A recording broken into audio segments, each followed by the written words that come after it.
அடிபணிந்து பாடுகிறேன் அகஸ்தியர். மதி நிறைந்த நாள்தனிலே என்னை அழைத்த மகனிவரின் ஜீவநூலை உரைக்க கேதாய். உரைக்கின்றேன் மகன் பிறந்தான் தலை சாயல். தலை சாயல்னா முதல் குழந்தையா இல்ல. அறிவிக்க மகனிவனே பெருமை கொண்டு கொண்டதோர் ஈன்றவரில் அன்னை தீர்க்கம். அன்னை தீர்க்கம்னா அம்மா மட்டும்தான் இருக்காங்க. திருவண்ணா மலைவாழும் அருண ஈசா திருவடிகள் தினம் பணிந்து தேவி கேட்க அருளுகின்றேன் மகனிவரின் சுட்சமத்தை அறிவிக்க மகனிவர்க்கே பெருமை கொண்டு கொண்டதோர் அவதரித்தான் என்றோர் தீர்க்கம். அப்பா அம்மா 2 பேருமே இருக்காங்கன்னு வருது. இருக்காங்களா? இல்லை இல்லை.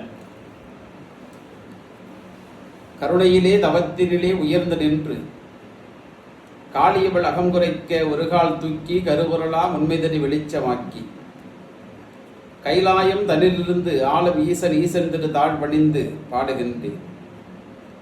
பாடுகிறேன் மகன் பிறந்தான் கடை சரணம். நீங்க தான் குடும்பத்துல கடைசி குழந்தையா பிறந்திருக்கீங்க. பிறந்ததோர் மகனிவனை தனில் தொடங்கும் பேசுமது கவிவாரம். அன்னைக்கு வெள்ளிக்கிழமை.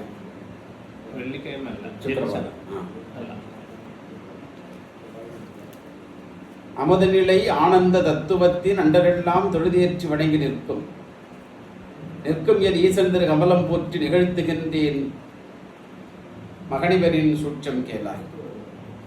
பெருமைப்பட உரைக்கின்றேன் இதனுள் தன்னை பேசிடும் கால் தனை சேர்த்து சரணம் 10. மொத்தம் சரணம் 10ன்னா மொத்தம் நீங்க 10 பேரா தன்னை சேர்த்து சரணம் 10. உங்களை சேர்த்து மொத்தம் நீங்க 10 பேர். யாவருமே தீர்க்கம்னா எல்லாருமே உயிரோட இருக்காங்க. பிறந்ததோர் இன்னவரே தரையில் தொடங்கும் பேசிடும் கால் நூல் நோக்கும் சாட்சி கண்டு கண்டுரைக்க ஆண் பஞ்சம்னா அதுல 5 ஆண்களா என்ன சேர்த்த இல்ல சேர்க்காம 5 பேர். இப்ப தன்னை சேர்த்து தீர்க்கம் பஞ்சம்னா உங்களை சேர்த்து 5 பேர் உயிரோடு இருக்காங்களா? சகோதரன் யாராவது பிறந்து இறந்து இருக்காங்களா? என்ன சேர்த்துட்டு 5 அல்ல 6. ஜீவிச்சிருக்கிறது உங்களை சேர்த்து 5 பேர். ஜீவனோட உள்ளதுல சகோதரன் யாராவது எழுச்சி மறிச்சது அல்லாத இப்ப ஜீவிச்சிருக்கிறதுல 5 பேரா? மங்கை இதனை வேதம் சகோதரிகள் எல்லாரும் ஜீவிச்சிருக்காங்க. அருளடிவாய் உலகை காக்கும் ஈசன் அடிபணிந்து தேவியான் முடிந்து கேட்க மகனொருவன் பொற்பதங்கள் சாட்சி கொண்டு கொண்டதோர் இரட்டைதான். குடும்பத்தில் இரட்டைப்படதை இரட்டை ஆயிட்டு யாராவது ஜீவிச்சாங்களா? இல்லை இல்லை. ஆதிசிவ சங்கரனின் திருத்தாள் போற்றி அனுதினமும் தேவியான் படிந்து கேட்க வரும் மகனின் பிறப்பதையே உரைப்பேன் கேளாய். உடன் பிறந்து யாவருமே மனம் கண்டார். கூட பிறந்து எல்லாருமே கல்யாணம் ஆயிடுச்சு. இறந்தாலும் எல்லாரும் கல்யாணம் பண்ணி தான் கல்யாணம். அறிவிக்க இதுகாலம் ஆண் துணைகள் எல்லாம் உயிரோடு இருக்காங்க. மங்கையதில் இதனூலின் பலன்கள் கொண்டு சகோதரில ஒரு ஏகம்னா ஒருத்தவங்க தான் இல்லை. அறிவிக்க இயன்றவர்கள் இருவருமே தீர்க்கவில்லை அப்படின்னா அப்பா அம்மா யாருமே இல்லை. அவதரித்தான் மகன் பிறந்தான் ஆனந்தத்தான். ஆனந்த அப்படின்னு ஒரு தமிழ் வருஷம். ஆண்டதனில் கன்னி திங்கள், அதுல கன்னி மாசம். ஆண்டதனில் கன்னி திங்கள் திங்கள் அதில் மதிவாரம்னா திங்கள்கிழமை. உதித்ததொரு பூரட்டாதி கடைபாதமாம். பூரட்டாதியில கடைசி பாதமாகிய 4வது பாதத்துல உடல் மீன ராசியில பிறகு அவதரித்தான் ஈன்றவர்க்கு கடைசனம். நீங்க தான் குடும்பத்துல கடைசி குழந்தை.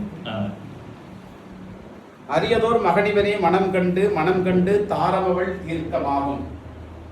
கல்யாணம் ஆயிடுச்சு, மனைவி இப்ப இருக்காங்க, தீர்க்கமா இருக்காங்க. தன்னை மணந்த தாரமவள் தீர்க்கமாகும் தனக்கு இரு செய்கலாம் தலை சாயல் ஆணாகும். ம் 2 குழந்தைகள் பிறந்திருக்காங்க. அதுல முதல் குழந்தை ஆண் குழந்தை. Yes yes. அடுத்தது மங்கை செய்யாம்.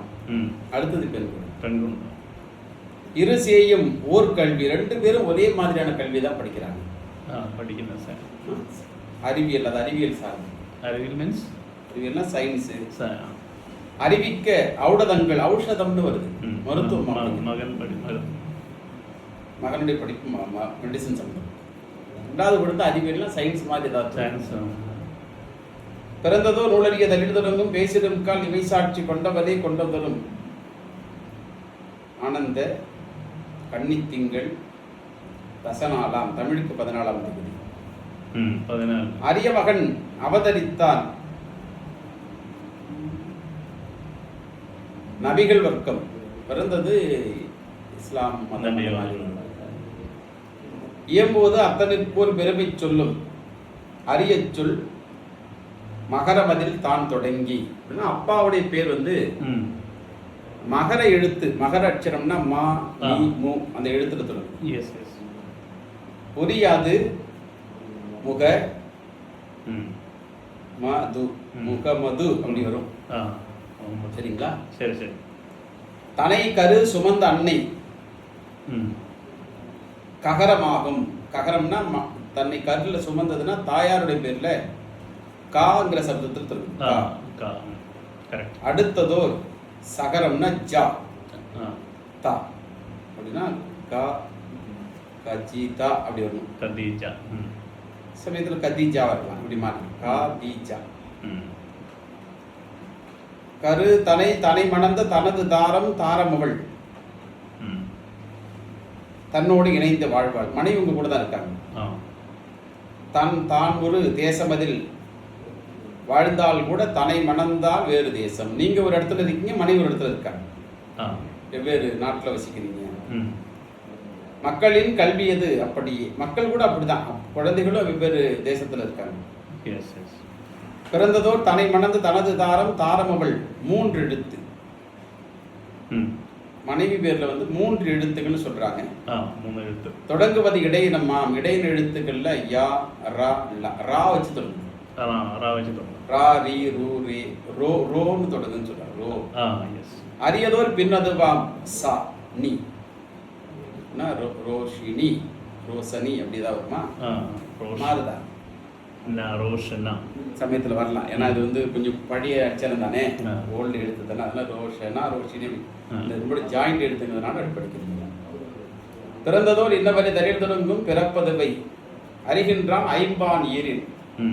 அப்படின்னா அந்த ஓலைச்சுவடியை வந்து நீங்க பார்க்கும் பொழுது 52 வயசு, 51 வயது தமிழ் பிரகாரம் 51 வயது முடிந்து 52வது வயசுல வந்து நீங்க பார்க்குறீங்க. அரிய ஜீவ நூலதையே அறிய வந்தாய் அவதரித்த தன்மையினும் கடந்த பின்னே. நீங்க இது வந்து ஜீவநாடியா பார்க்கலான்னு வந்திருக்கீங்க. ஜீவநாடியா பார்க்கலான்னு வந்திருக்கீங்க. நீங்க பிறந்த அதே நட்சத்திரம்னா நீங்க என்ன நட்சத்திரத்துல பிறந்தீங்களோ அந்த புரட்டாதி நட்சத்திரம் கடந்துருச்சு.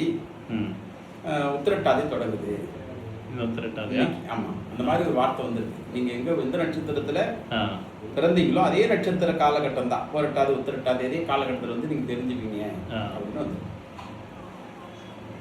இவையாவும் சாட்சிதனை ஏற்பதாலே எதனுடைய தனக்காக உரைத்ததுதான். இத்தனை சாட்சிகளும் உங்களுடைய தான் அப்படின்னா அந்த சுவடி உங்களுடைய சுவடி நீங்க தான் சொல்லணும். சரிதானே? இதுல உள்ளதெல்லாம் எடுத்து எழுதி தான் படிக்கணும் சாமி. இது ஜீவநாடி எடுக்கணும் அല്ലേ? எடுக்கலாம். இதை வச்சு ஜீவநாடி. இதுதான் ஜீவநாடி.